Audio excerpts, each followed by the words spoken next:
रहीम अस्सलाम वालेकुम। बेटा आज हम अपना केमिस्ट्री का फर्स्ट लेक्चर स्टार्ट करते हैं। हमारा फर्स्ट चैप्टर है फंडामेंटल्स ऑफ केमिस्ट्री। ठीक है, हम इसके अंदर सबसे पहले केमिस्ट्री को स्टार्ट करने से पहले थोड़ा सा देखते हैं साइंस क्या है, फिर हम केमिस्ट्री को स्टडी करेंगे, केमिस्ट्री की डेफिनेशन को, फिर हम केमिस्ट्री के ब्रांचेस को स्टडी करेंगे। ठीक है, सबसे पहले आओ देखो साइंस क्या चीज़ है। साइंस जो है वो एक लैटिन वर्ड है जिसका मीनिंग है नॉलेज। ठीक है, साइंस के अंदर हम क्या करते हैं, हम साइंस में ऑब्जर्वेशंस बनाते हैं, एक्सपेरिमेंट्स करते हैं। एक्सपेरिमेंट्स के बाद हम वहाँ से लॉजिकल रीजंस लेते हैं। वो लॉजिकल रीजंस किस चीज़ के लिए, अपने नेचर के प्रिंसिपल को अंडरस्टैंड करने के लिए। ठीक है, अब साइंस क्या चीज़ है, science is the study in which observations are made, experiments are done, logical reasons are drawn in order to understand the principle of nature। अपने नेचर के प्रिंसिपल को अंडरस्टैंड करने के लिए पहले हम एक ऑब्जर्वेशन बनाएंगे,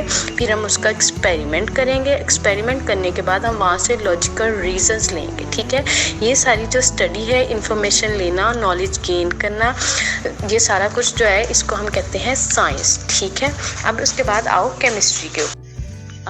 Chemistry is the branch of science which deal with the composition of matter, structure of matter, properties of matter and reactions of matter is called chemistry। ठीक है, केमिस्ट्री साइंस की वो ब्रांच है जिसके अंदर हम स्टडी करते हैं मैटर की कंपोजिशन कैसी है, मैटर का स्ट्रक्चर कैसा है, उसकी केमिकल रिएक्शंस कैसे हैं, उसकी प्रॉपर्टीज़ कैसी हैं। ठीक है, अब सबसे पहले बात करते हैं मैटर क्या चीज़ है।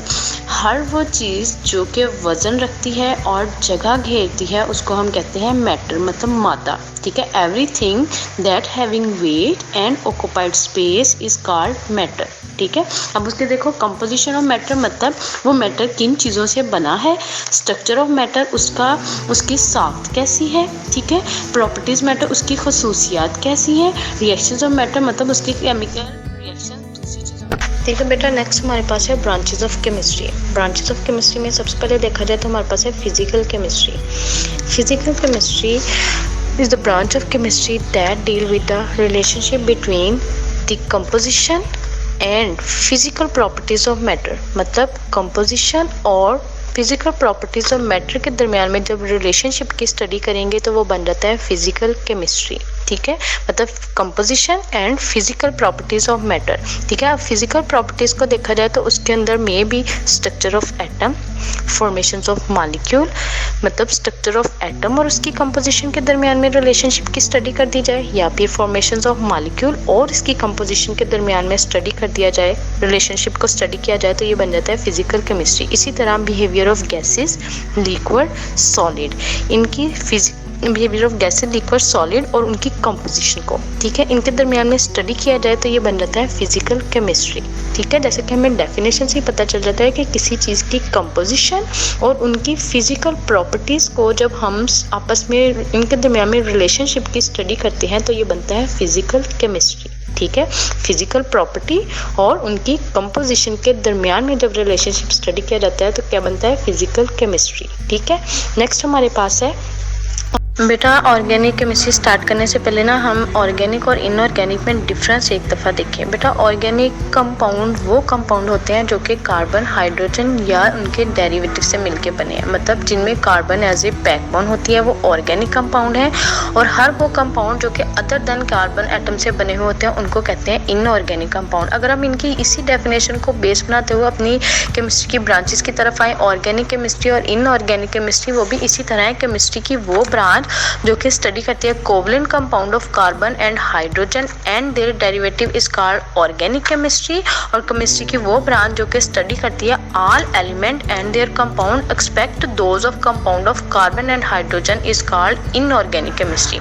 मतलब ऑर्गेनिक केमिस्ट्री की वो ब्रांच जो कि कार्बन, हाइड्रोजन और उनके डेरिवेटिव की स्टडी करती है वो ऑर्गेनिक केमिस्ट्री है। जो कि अदर देन कार्बन एटम हर दूसरे एटम की एलिमेंट्स की स्टडी करती है, उसको उसको हम कहते हैं इनऑर्गेनिक केमिस्ट्री। ठीक है, तो जो ऑर्गेनिक कंपाउंड होते हैं ये नेचुरल अकरिंग भी होते हैं और हम इनको लेबोरेटरी में सिंथेसाइज भी कर सकते हैं। ठीक है, जो अब ऑर्गेनिक केमिस्ट्री है इसकी एप्लीकेशन अप्लाई की जाती है फार्मास्यूटिकल इंडस्ट्री में, पेट्रोकेमिकल्स इंडस्ट्री में। ठीक है, जो इनऑर्गेनिक केमिस्ट्री है इसकी एप्लीकेशन अप्लाई की जाती हैं सीमेंट इंडस्ट्री में, मेट्रोलॉजिकल इंडस्ट्री में, ग्लास इंडस्ट्री में। ठीक है, मतलब जो कार्बन और हाइड्रोजन से अदर देन कंपाउंड जितने भी होंगे वो इनऑर्गेनिक कंपाउंड है।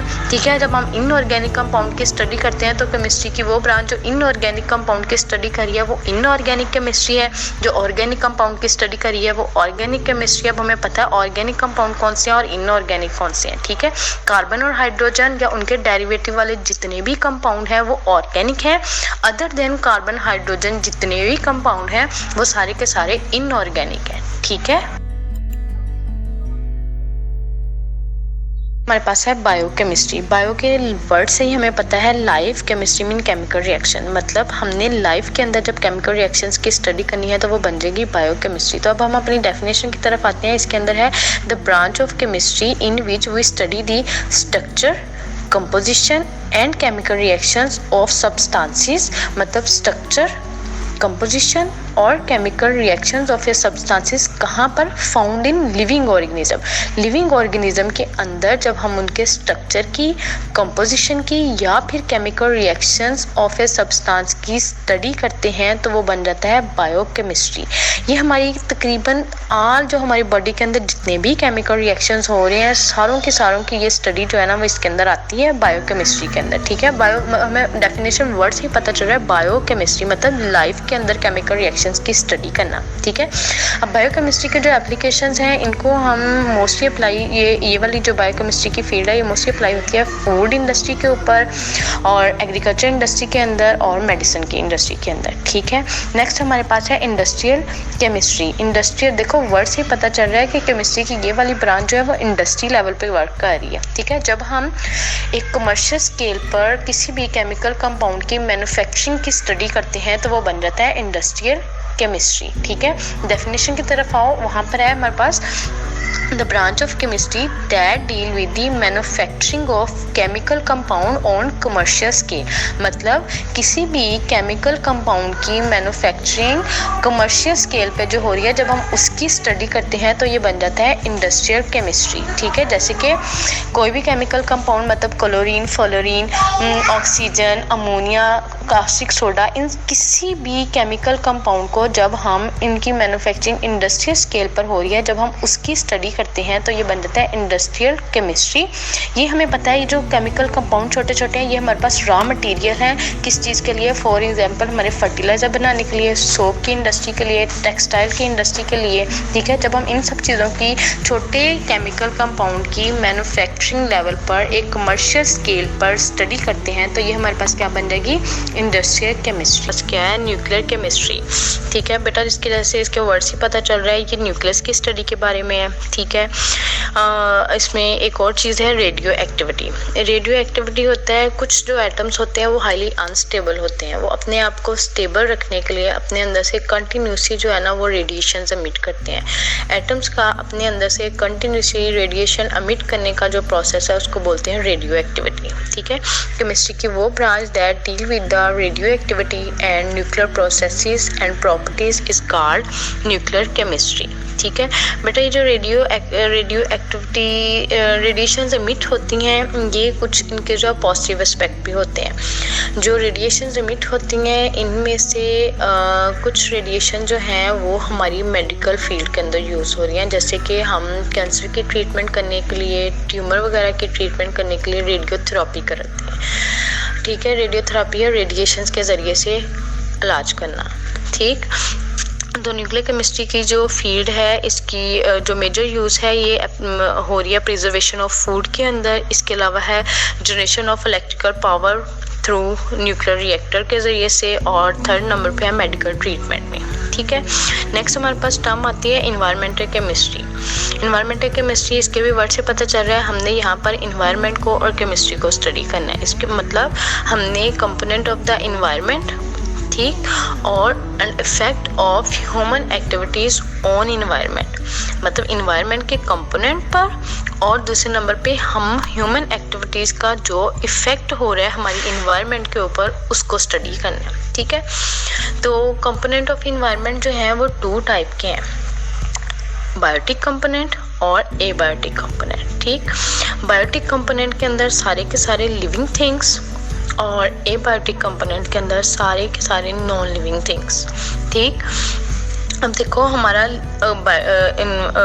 इन्वायरमेंट के कंपोनेंट्स को और ह्यूमन एक्टिविटीज़ को स्टडी करना किस चीज़ के लिए, improvement and protection against pollution.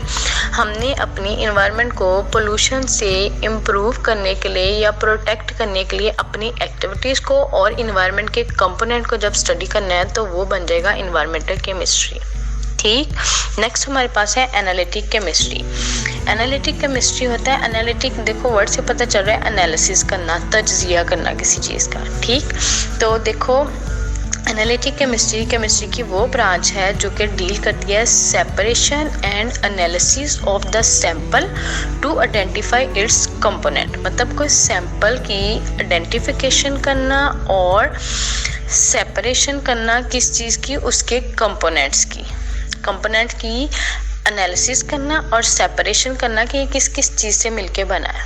ठीक, अब जो सेपरेशन है वो कैरीड आउट होती है टू वेज में, क्वालिटेटिव एनालिसिस करना या फिर क्वांटिटेटिव, मतलब सेपरेट करना है चीज़ को 2 तरीक़ों से, या क्वालिटी वाइज या क्वांटिटी वाइज। ठीक, अगर हम क्वालिटेटिव एनालिसिस की बात करें तो ये हमें प्रोवाइड करता है identity of a substance. Qualitative analysis क्या करता है, हमें प्रोवाइड करता है, मुहैया करता है आइडेंटिटी ऑफ ए सब्सटेंस, बताता है ये किस किस सब्सटेंस से मिलके बना है। ठीक है, क्वांटिटेटिव एनालिसिस की बात करें तो ये डिटरमिन करता है amount of each component that are present in the sample. वो हमें सैंपल के अंदर जो कंपोनेंट जो चीज़ें उसके अंदर प्रेजेंट है उनकी अमाउंट बताता है कि इतने में ये है, इतने में ये है, इतने में ये है। ठीक है, जैसे कि इसका जो एनालिटिक केमिस्ट्री है इसकी जो स्कोप है ये मोस्टली जो है फूड में, वाटर में, इन्वायरमेंटल एंड क्लिनिकल एनालिसिस के अंदर यूज़ होता है। ठीक बेटा, ये हमारा ब्रांचेस वाला पोर्शन कंप्लीट हुआ। नेक्स्ट हम अपना टॉपिक, ठीक है।